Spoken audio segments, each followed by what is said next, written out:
Assalamualaikum warahmatullahi wabarakatuh. Perkenalkan, saya Sri Ayuwendini dari kelas 11 PPLGC akan menjelaskan kembali tentang dampak penjajahan Jepang di Indonesia. Dampak penduduk Jepang di Indonesia. Yang pertama ada bidang politik. Dalam bidang politik, Jepang membubarkan semua kegiatan kemasyarakatan dan menggantinya dengan organisasi-organisasi bentukan Jepang. Dan yang kedua, ada bidang ekonomi. Dalam bidang ekonomi, Jepang mengendalikan sepenuhnya segala aktivitas perekonomian. Dan yang ketiga, ada bidang sosial. Dalam bidang sosial, pemerintahan Jepang merekrut perempuan dari berbagai negara Asia, sekitar 200.000 perempuan. Jumlah sekolah menurun drastis, beberapa kegiatan pendidikan di perguruan tinggi sempat terhenti untuk beberapa tahun. Dan yang keempat, ada bidang kebudayaan.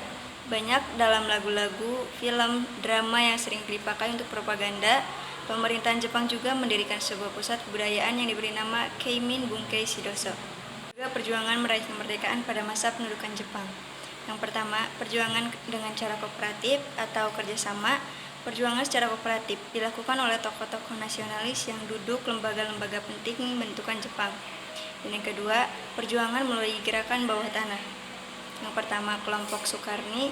Yang kedua, kelompok Ahmad Subarjo, kelompok Sultan Syahrir, kelompok pemuda, dan yang ketiga perlawanan bersenjata. Yang pertama perlawanan rakyat desa Sukamana di Tasikmalaya, yang kedua perlawanan rakyat Indramayu, yang ketiga perlawanan rakyat Aceh, dan yang terakhir perlawanan peta di Blitar.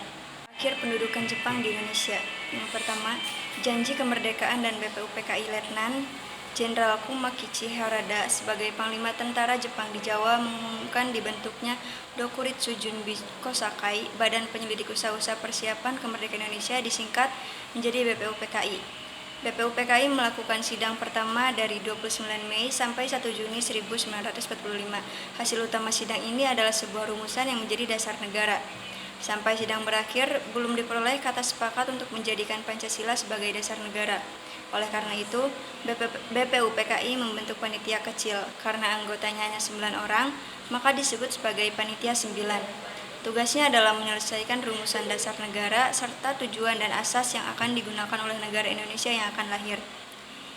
Dan yang ketiga, dalam sidang kedua ini, selain dasar negara, BPUPKI juga mengagendakan bentuk negara dan batas wilayah negara.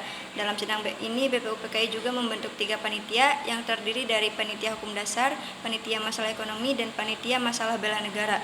BPUPKI dibubarkan pada 7 Agustus 1945 dan digantikan oleh Panitia Persiapan Kemerdekaan Indonesia, PPKI. Yang kedua, proklamasi kemerdekaan diperoleh informasi bahwa Jepang telah menyerah kepada sekutu. Bangsa Indonesia kemudian memproklamasikan kemerdekaan pada 17 Agustus 1945. 7 hari lebih maju dari tanggal yang dijanjikan Jepang, hal ini sekaligus menjadi bukti bahwa kemerdekaan yang dicapai bangsa Indonesia murni perjuangan bangsa sendiri dan bukan pemberian Jepang. Terakhir, pengaruh Jepang yang masih terasa hingga kini. Yang pertama, bidang sosial budaya. Dalam bidang sosial budaya, pengaruh Jepang yang terasa hingga kini tampak dalam struktur masyarakat, bahasa, kesenian, dan pendidikan. Struktur masyarakat. Pendudukan Jepang, struktur terkecil rukun warga RW dan rukun tetangga RT. Tujuan pembentukan RT dan RW adalah memudahkan administrasi dan pengawasan. Ada juga bahasa. Pada 1943, Jepang mengizinkan berdirinya Komisi Penyempurnaan Bahasa Indonesia yang pada akhirnya berhasil memodifikasi 7.000 istilah bahasa Indonesia modern pada saat itu. Ada juga kesenian. Jepang mendirikan Keimin Bunkei Shidoso, pusat kebudayaan, pada 1 April 1943 di Jakarta. Fungsi lembaga ini mewadahi aktivitas budayawan Indonesia agar tidak menyimpang dari tujuan Jepang.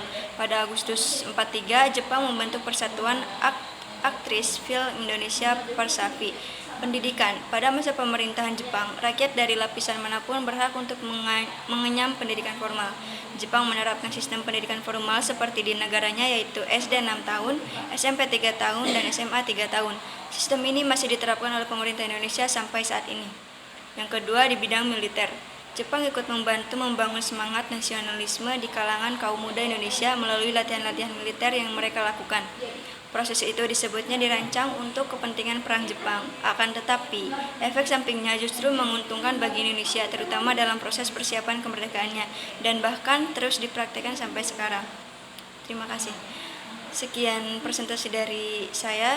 Mohon maaf bila ada kesalahan. Wassalamualaikum warahmatullahi wabarakatuh.